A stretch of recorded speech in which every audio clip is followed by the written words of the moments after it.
భారతీయ cinema చరిత్రలోనే అత్యంత ప్రతిష్టాత్మకంగా తెరకెక్కుతున్న రామాయణ చిత్రం ఇప్పుడు చర్చనీయాంశంగా మారింది.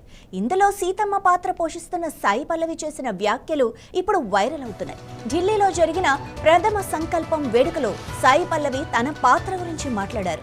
సీత పాత్ర తనను వెతుక్కుంటూ వచ్చిందని, ఒక దేవత పాత్రలో జీవించటం ఎంత కష్టమో ఆమె వివరించారు. రణబీర్ కపూర్ రాముడిగా, యష్ రావణుడిగా నటిస్తున్నారు.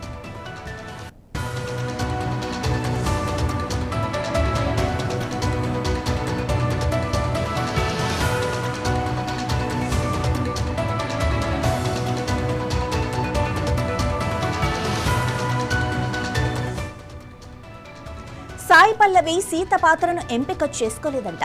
ఆ సీతమ్మే తనను ఆశీర్వదించిందని సాయి పల్లవి భావోద్వేగానికి లోనయ్యారు. ఈ పాత్రలో ఒదిగిపోవటం కోసం తాను ధ్యానం చేశానని, సీతమ్మే తన ద్వారా నటించాలని మనస్ఫూర్తిగా వేడుకున్నానని తెలిపారు.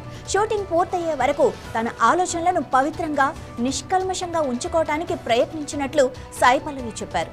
ఈ చిత్రంలో రణబీర్ కళ్లల్లో రాముడిని, సాయి పల్లవి కళ్లల్లో సీతమ్మను చూశానని దర్శకుడు నితీష్ తివారీ ప్రశంసించారు.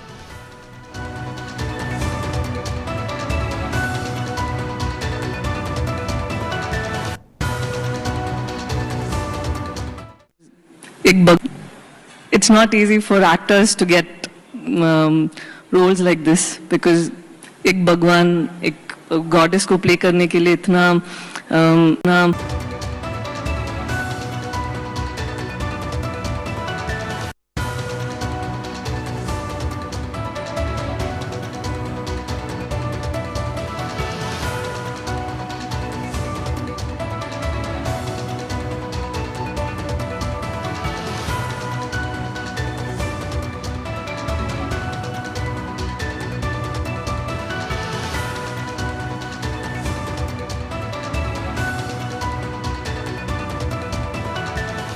I don't think I chose the role. I think I was blessed to play this role because it's not something that you can go after, and it is not something that you can write down on a piece of paper and say, this is how I'm going to play. I would just sit and meditate and say, Sitama, you act through me. Whatever comes through me is what you want for the film. And I was always keeping myself as pure as possible, at least in my thoughts, to keep it very neutral so that I have the best version of me presenting there. And उस कोशिश में मुझे लगा कि मैं बहुत कुछ सीख लिया.